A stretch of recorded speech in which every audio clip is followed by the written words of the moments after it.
Okay, so this is throw sheet number one, CHE1010. Here is the first question. Which of the following is an exact number? Let's get to pick, we see which one is an exact number. 10.25 grams, 4,000 kg, 7 chairs, 60 seconds. Which one do you think is an exact number here, Bupe?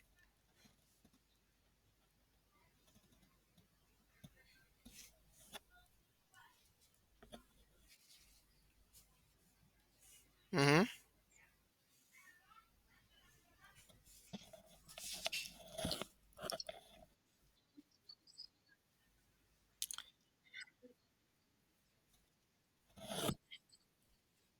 Okay.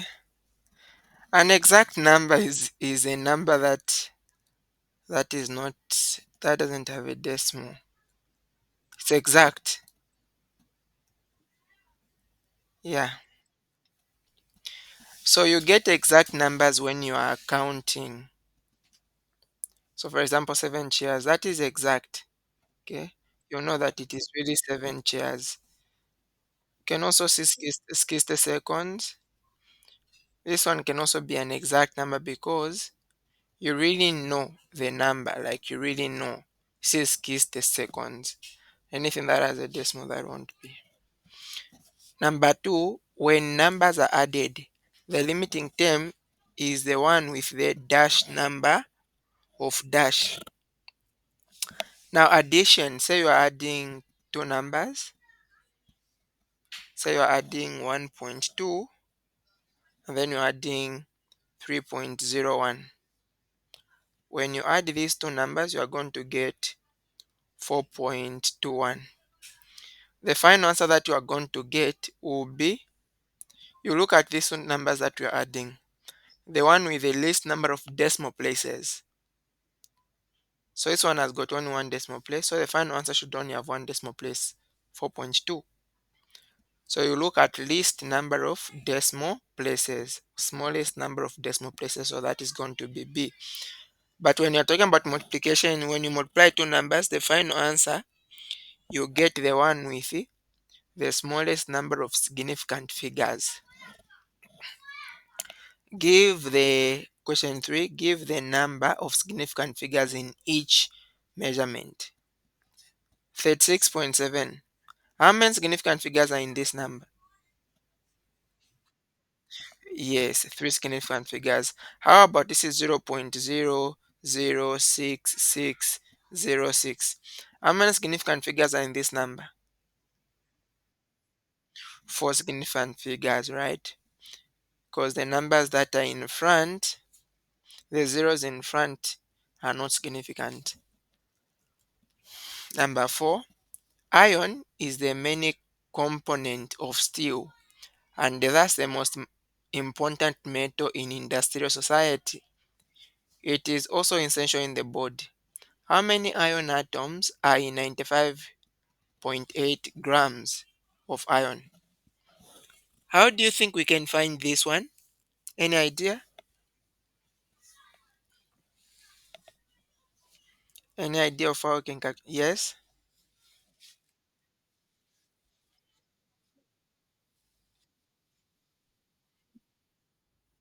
Mm-hmm.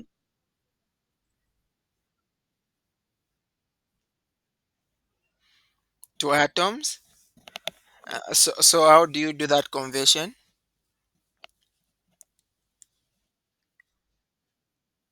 Mm-hmm.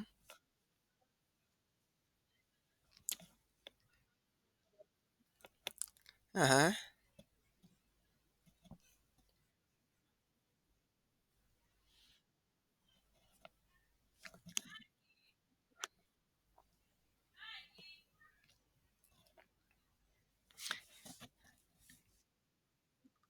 Mm-hmm.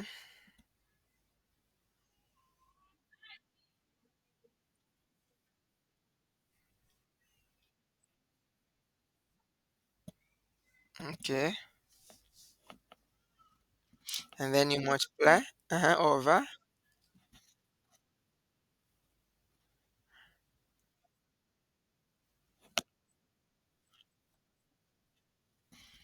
Okay. All right. So simply, when you want to find the number of atoms, the number of ions, the number of particles, the number of molecules, just determine the number of moles. So here we've been given mass. So number of moles of ion is going to be the mass of ion over the molar mass. And the mass is 95.8 grams. Molar mass for ion, depending on the periodic table that you are going to be using, is 55.845. This is in grams per mole. So we're supposed to divide this. So that is 95.8 divided by 55.845, and that is going to give us 1.715462 moles. Now, for every one mole of a compound, one mole of a compound is equal to 6.022 times 10 to the power 23 atoms, ions, molecules, particles. So in this case, it's atoms. That's what you're talking about. So now you want to find now how many atoms are going to be in 1.715462 moles of iron. So to find x, simply multiply the 1.7 by 6.022 times 10 to the power 23. And that is going to give us 1.033 times 10 to the power 24 ion atoms. So this will be the number of atoms. Is that okay?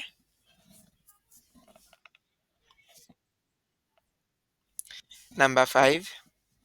Ammonium carbonate is a white solid that decomposes with warming. It has many uses, for example, as a component in baking powder, fire extinguishers, and such. How many formula units are in 41.6 grams of ammonium carbonate? How many formula units? Now, ammonium carbonate, ammonium itself is uh, NH4, okay, with a positive sign. Carbonate is CO3, 2 minus. So when you combine these, what you are going to see is you are going to have the ammonium, which is the NH4. It's going to gain a 2 because when you're writing formulas, these are supposed to swap. So this is ammonium carbonate. Now, we want to find the number because look at this. This was a positive, this is negative. Formula units is what we call the number of moles. Number of moles we refer to that when you're talking about any other compound. Formula unit will talk about mostly ionic compounds where you combine something positive with something that is negative. First thing is we need to find the molar mass. We have got 3 oxygens and each has got a molar mass of 16. And then we have got 1 carbon, which has a molar mass of 12. How many hydrogens do we have here?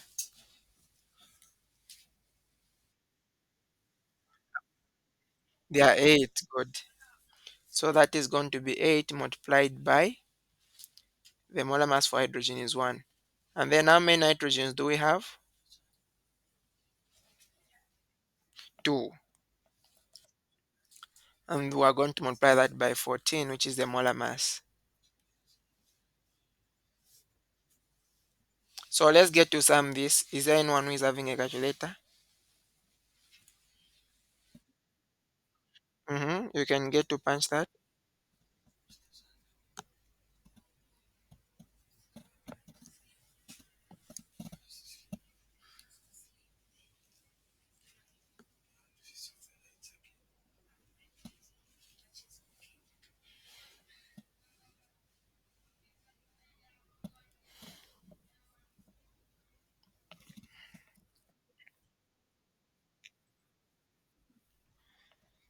Ah, you've punched too much. So what have you done? 3 by 16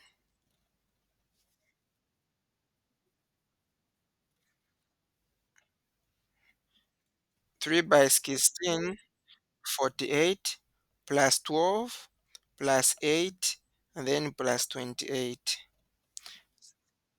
So it should be 96. Yes. So that is 96 grams per mole. So now let's find the number of moles. Number of moles is mass over molar mass. And this is going to be the mass is 41.6 over the molar mass, which is 96. This is going to give us 0.4333. This will be the number of moles.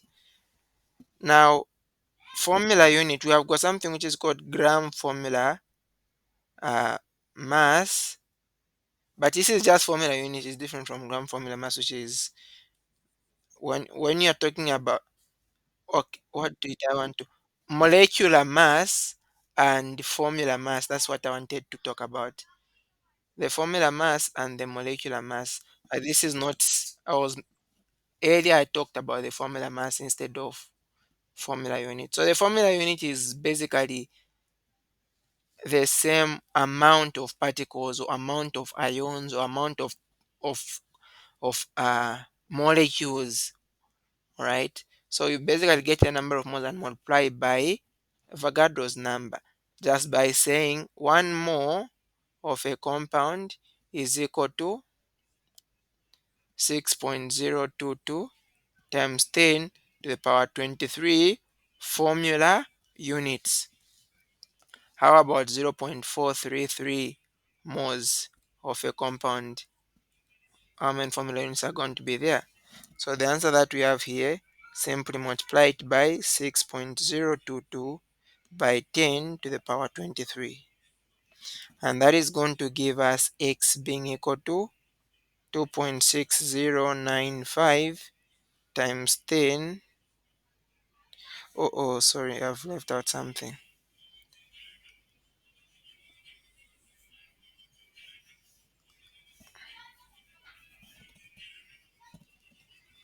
Okay, so this is going to give us a 2.6095 by 10 to the power 23 formula units. Is that okay?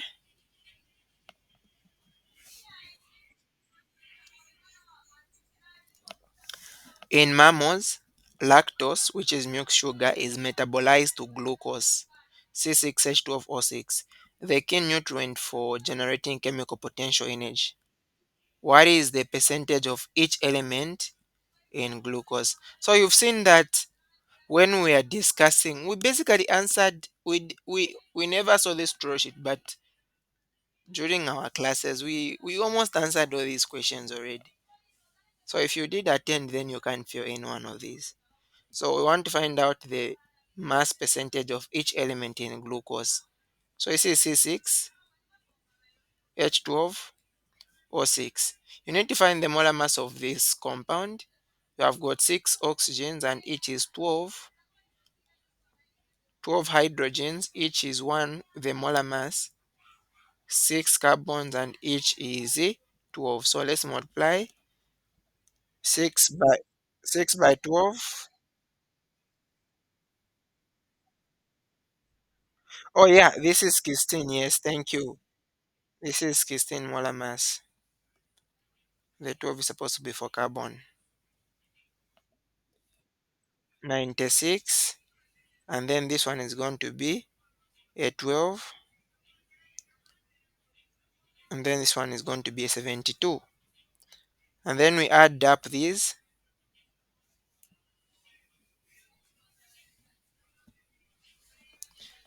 180. So the percentage of carbon, look at the mass of carbon, 72, divided by the total, which is 180, and then multiply by 100%. So 72 divided by 180, that is going to give us a 40%. And percentage of hydrogen is going to be 12 over 180 by 100. So 12 over 180 by 100 to be 66.7%. Percentage of oxygen 96 over 180 by 100.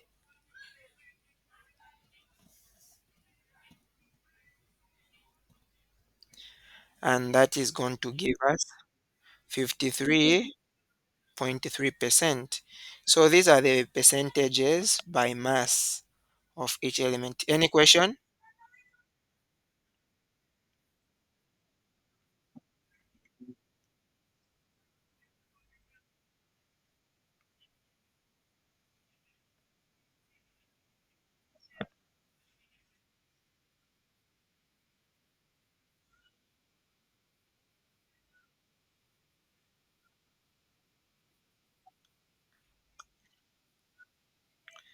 It,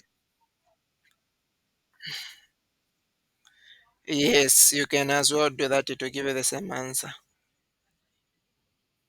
Mm. Question 7. The law of conservation of mass must be considered during stoichiometric calculations. How? Or how is law of conservation of mass obeyed during stoichiometric calculations? Now, mass cannot be made. Mass cannot be destroyed. It will only be converted from one side of the reaction to the other. Say, for example, you've been told that you have got a compound X. Uh, let's say you have got a compound that has got carbon. You don't know how much carbon. Hydrogen, you don't know how much there is.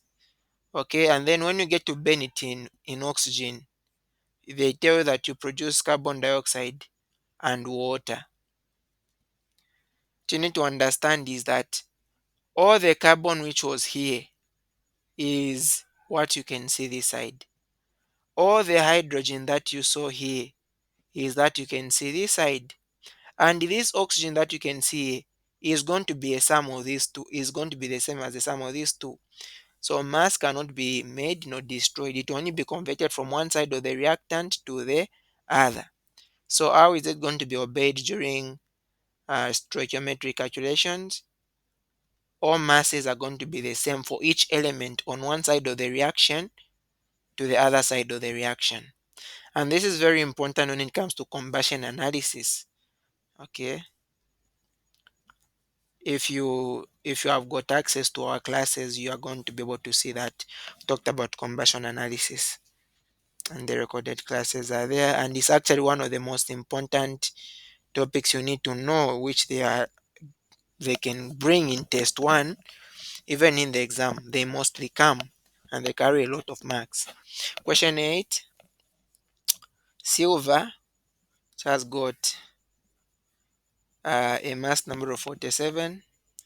Z is actually proton number, has 46 known isotopes, but only two occur naturally, which is the one with a mass of 107 and the one with a mass of 109.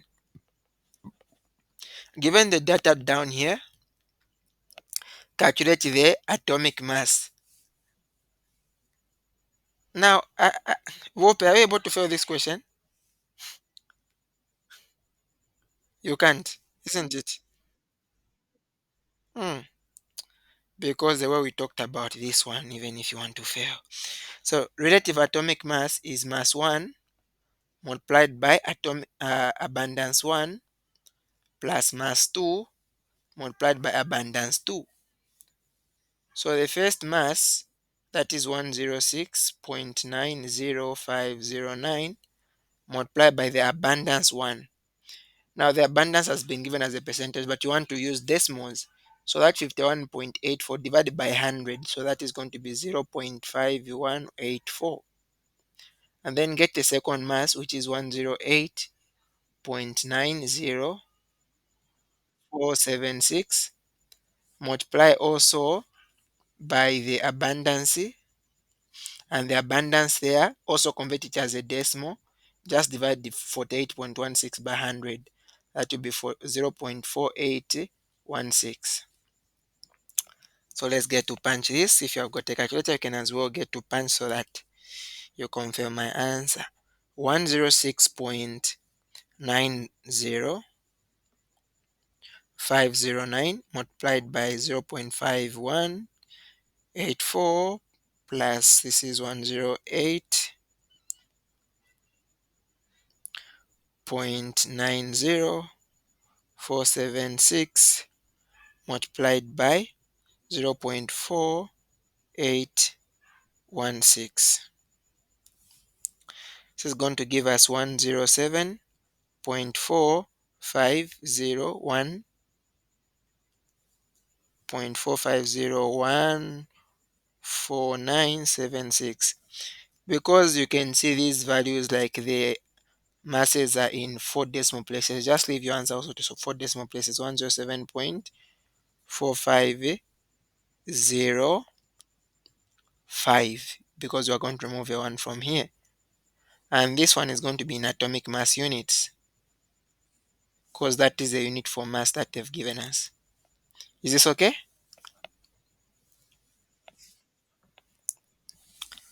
Consider the reaction: two ammonia molecules reacting with copper oxide, three of them, to produce nitrogen, copper, and water.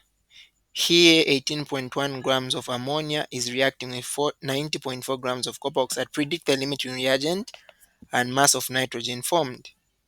So because they've asked us to find the mass of nitrogen formed, I'm going to use the formula for finding the mass of nitrogen to determine the limiting reagent.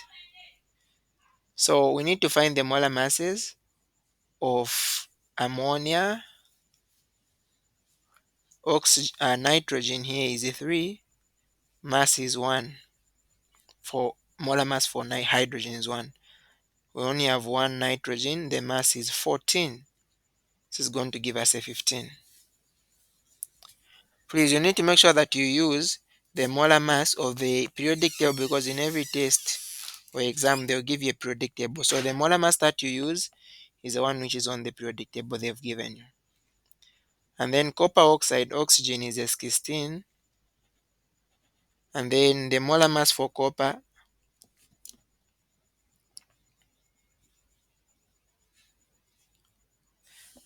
so copper is 64. This is going to be 0, this is going to be 8, so that is 80. And then nitrogen to N2, the molar mass is going to be 2 by 14, which is a 28. So from the balance reaction, look at the balance reaction. Let me start with ammonia. I see how much nitrogen I'm going to produce. So we say that the mass of ammonia divided by the molar mass of ammonia, but put the coefficient, the number in front of ammonia down, that's a 2, should be equal to the mass of nitrogen divided by the molar mass of nitrogen I mean. The mass of ammonia, we've been told that is 18.1, divide by 2 times the molar mass of ammonia. The molar mass we've determined that is a 15. This should be equal to the mass of nitrogen divided by the molar mass of nitrogen, that is a 28. To find the mass therefore of nitrogen, simply multiply these two values, 28 by 18.1, and then divide by this 2 times 15, which is a 30. So 28 by 18.1 divided by 30, that is going to give us a 16.89 grams of nitrogen. Now let's use copper oxide to find the mass of nitrogen. So say that mass of copper oxide over 3 multiplied by its molar mass should be equal to the mass of nitrogen divided by its molar mass. Mass of copper oxide, we've been told that is a 90.4, divided by 3 times its molar mass, that is 80. That should be equal to mass of nitrogen divided by molar mass, which is 28. So therefore the mass of nitrogen is going to be 28 times 90.4 divided by, so down we have got 3 by 8, that is a 240. So the mass of nitrogen is going to be 28 multiplied by 90.4, and then we get to divide that by 240. That is going to give us 10.55 grams of nitrogen. Now when you look at these two, the reactant which produces a small number of product is the limiting reagent. So which one do you think is the limiting reagent?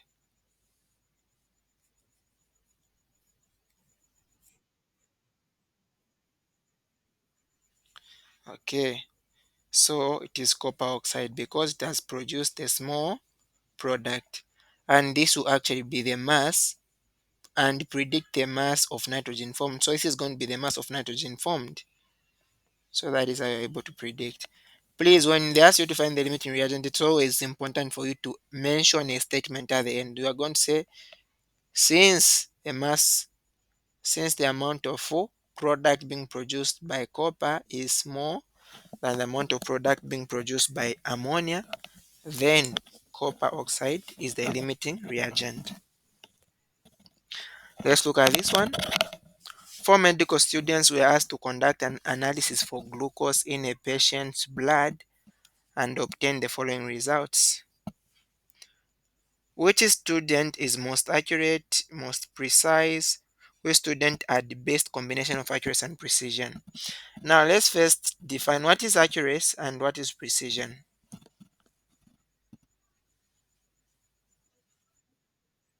Mhm.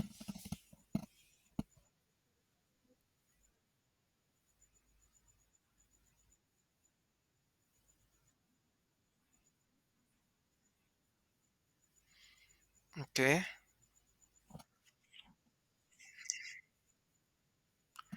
okay, thank you.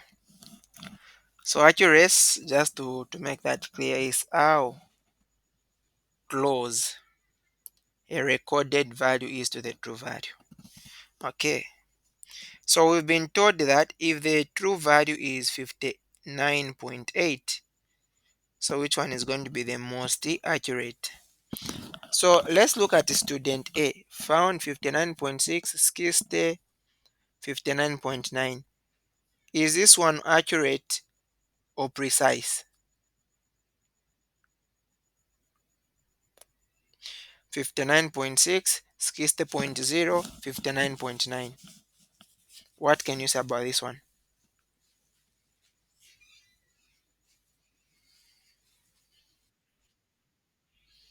Is it precise? Okay, let's find the means for the three, because that's the only way we can comment on accuracy. So the mean of the first one, what you do is we are going to add 59.6 plus 60 plus 59.9, and then we divide that by 3. That is going to give us a 59.83. For the second one, it's 59.1, 59.1 plus 60.4 plus 59.5. Answer you get, divide by 3.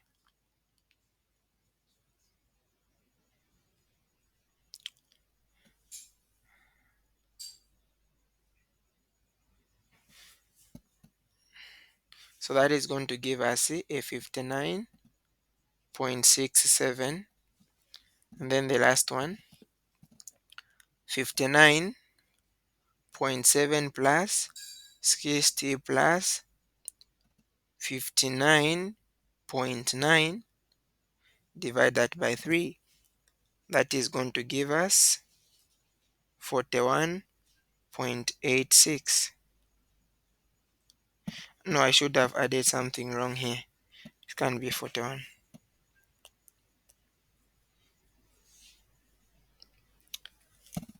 59.7 plus 60 and then plus 59.9. Then we divide that by 3. That is going to be a 59.87. Okay. Now, let's comment first on accuracy. Look at these mean values compared to the true one, which is 59.8. Which one do you think is accurate? Which? No, no, no, no, no, no. The most accurate. So, yes, A is the most accurate. Okay. And then which student is most precise? So, which of these values being repeated are very close to 59.8? Which one do you think is the most precise?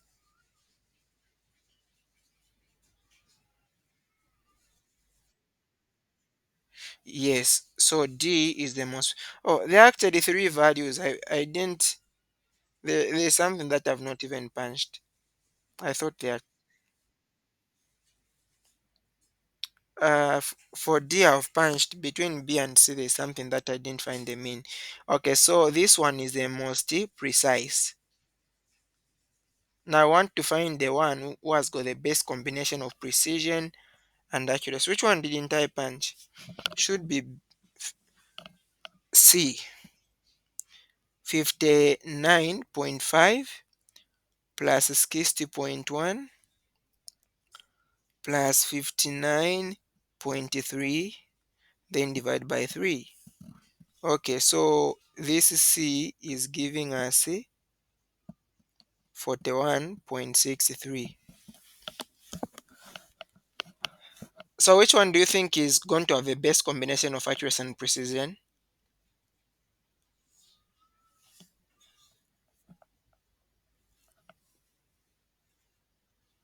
Mm-hmm.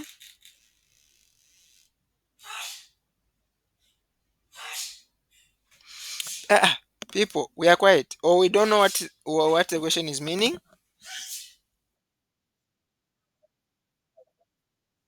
Uh-huh. You can go on. Mm-hmm.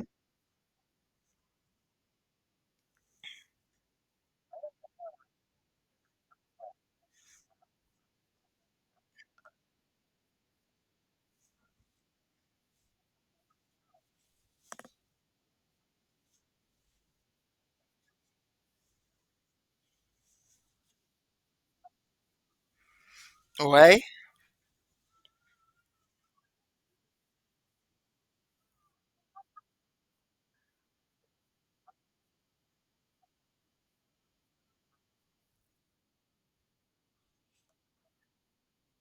Okay.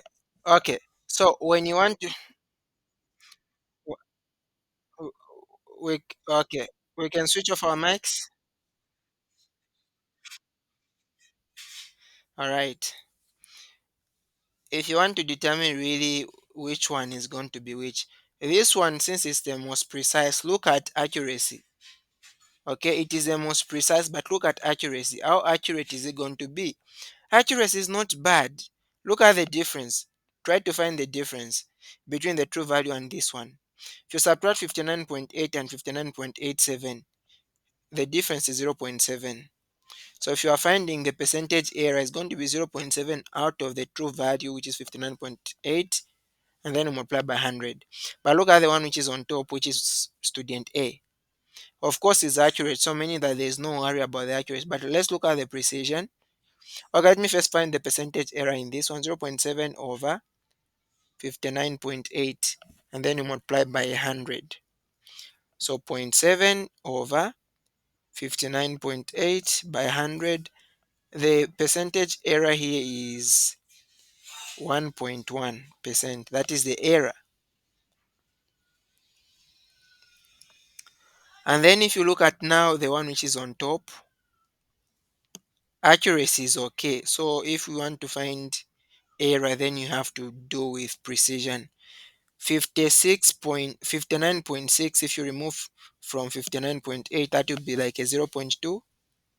And then 59 point scale if you remove from 0.59.8, that would also be a 0.2. 59.9, if you remove from 59.8, that would be like a 0.1. So all these values, if you divide by 59.8, you are going to find the error is going to be very, very small in comparison to this one. So the best that you can go for is this one, as the one with the best combination of accuracy and precision. Convert 1 kilometer to nanometers. When you are converting that 1 kilometer, first convert to meter, so multiply. We have got a kilo on top, we're going to put a kilo down, and then a meter on top. A kilo is bigger than a meter, so in 1 kilometer I've got 1,000 meters. So this will cancel. Then I'll convert the meter to nanometers. Got a meter on top, we'll put a meter down, and then a nano on top. In 1 meter, we have got 10. Nano means 10 to the power negative 9. But because I've put a 1 in front of the bigger unit, always put positive 9 on top. Okay, so the answer here is going to be 1 times 10 to the power 12 nanometers. Write the IUPAC names or formula of the following compounds. Let's start with this one. What do you think is going to be the IUPAC name? What would be the name anyway? That's the meaning. Calcium nitrate. Why have you said nitrate instead of nitrite? Why have you said nitrate?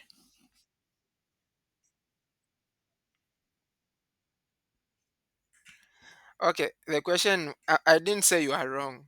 I want you to know the difference between a nitrate and a nitrite. Huh, what's the difference?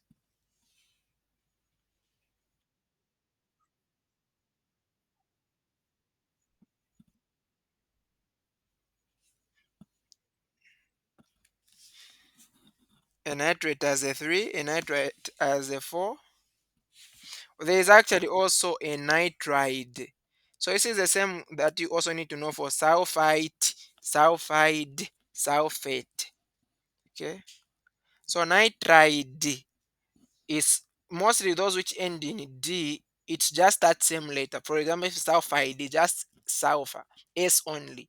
So same with this one, it's not just a nitrogen, and nitrogen has got a variance of 3.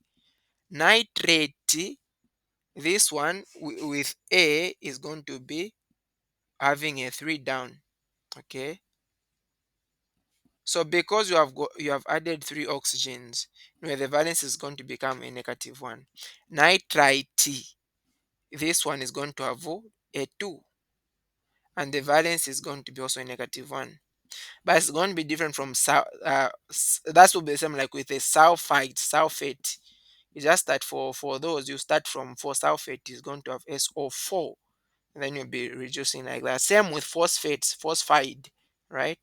And then sodium, so like this one's for sodium sulfide. Look at where it's ending in sulfide. So it's ending in a D. What do you think would be the symbol?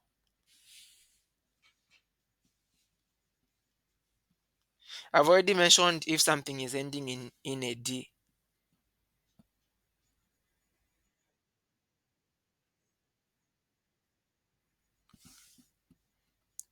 Na. Okay. So sulfide itself is just a sulfur. And sulfur is in which group?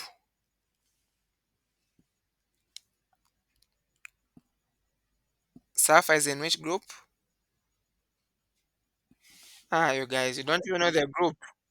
Group 6, yes. So meaning that it has a valence of 2. So that 2 come down here because sodium has got a valence of 1. So this will be it.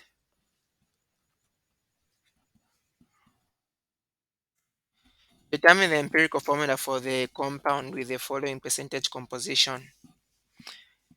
Easy way to write this: first write element, write them in the order they've been given: carbon, hydrogen, oxygen, and then percentage composition or percentage mass. C is 40, C is 6.7, C is 53.3. Then find the moles. You know that moles is given by mass over molar mass. So carbon, the molar mass is 12. So just say 40 over 12. 40 divided by 12, that is going to be a 3.33. Hydrogen, the mass is 1, so 6.7 over 1 is the same. And then for oxygen, 53.3, the molar mass is 16, so that will also be a 3.33. And then find now the mole ratio. Mole ratio, you just divide by the smallest number. Smallest number is 3.33.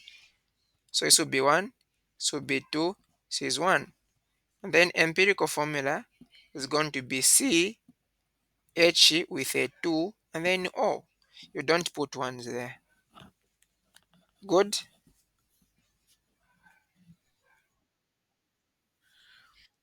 Consider the reaction below. 80 grams of iodine 5 oxide reacts with 28 grams of carbon monoxide. Determine the mass of iodine which could be produced. Now we have already done something similar to this one. What did we say? You want, every time they've given you the mass of both reactants, you always need to find the limiting reagent. Okay.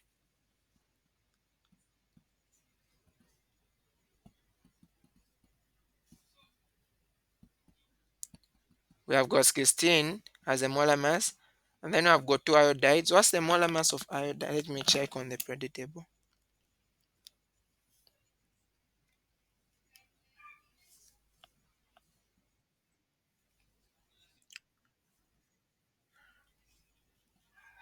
It's what?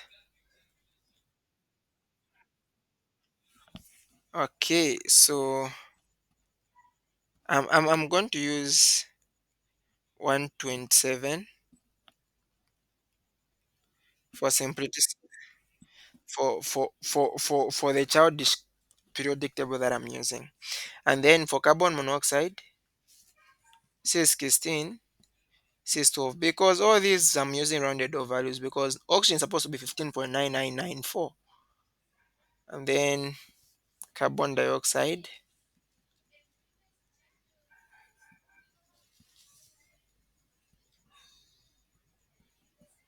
Okay, let's get to add up now these values. 5 multiplied by 16 plus 2 multiplied by 127. That is going to be a 334. 16 plus 12, is that a 28? And then 2 by 16 is a 32 plus 12, that is a 44. So use now the balanced reaction. The mass of this compound over its molar mass, it doesn't have any number in front, should be equal to the mass. They asked us to find the mass of what? Determine the mass of iodide which is produced. Okay, I'm going to use iodide. So the molar mass for iodide is going to be what? Iodide, one of it is 127. So 2 times 127. So that we're going to use the molar mass there. Mass of I2O5 we've been given, that is 80, over the molar mass we found, that is what? 334. That should be equal to the mass of iodide divided by, what is the molar mass? 2 times 127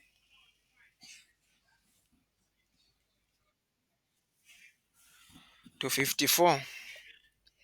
So therefore the mass of I2 is going to be multiply 80 by 254, and then the answer you get to divide by 334. That is going to be 60.8 grams. And then mass, now we're going to use carbon monoxide. Of carbon monoxide over, there's a 5 in front, 5 molar mass should be equal to the mass of the same I2 over molar mass. Carbon monoxide, the mass we've been given is 28 over 5 multiplied by the molar mass, that is a 28, should be equal to mass of iodine divided by the molar mass, which is 254. So therefore the mass of iodine is going to be 28 by 254.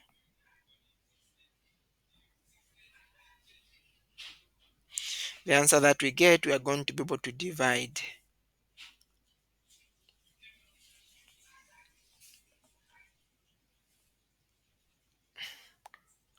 28 by 254, 7,112 divided by 5 multiplied by 28. That is going to give us a 50.8 grams. So which one do you think is the limiting reagent? Is it the iodine or the carbon monoxide? Carbon monoxide. And so even this is going to be the mass of iodine that is going to be produced. Last question. Assign the correct oxidation number to the individual atoms or ions. We have got a bicarbonate. Correct oxidation number for hydrogen. For carbon. Hydrogen oxidation number is positive 1. We don't know that for carbon. Plus we have got 3 oxygens, each with a negative 2 oxidation number. Should be equal to the charge, which is negative 1. 3 by negative 2, negative 6. 1 minus 6, negative 5. We'll take negative 5, the other side it becomes positive 5. Positive 5 minus 1 to be positive 4. And then for ion in iron sulfate, okay. But you can even tell here that this is going, that's supposed to be like the value there. Okay. So we're going to say we have got 2 ions. So 2 times X, and then plus we have got 3 sulfates. And each sulfate has got a charge of negative 2.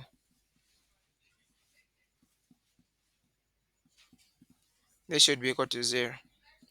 So 2x is going to be equal to 3 times negative 2 is negative 6. It goes the other side is positive 6. So x is going to be equal to positive 3. And then for sodium oxide, want to find for oxygen. Sodium is a 1, positive 1. But there are the 2 of them. Times 2 times oxygen, let's say for oxygen is 0. Is x. Should be equal to the charge of the molecule, which is 0. So 2x is going to be 2 times positive 1, that will be negative 2. X therefore is going to be equal to negative 1. Okay, as simple as that.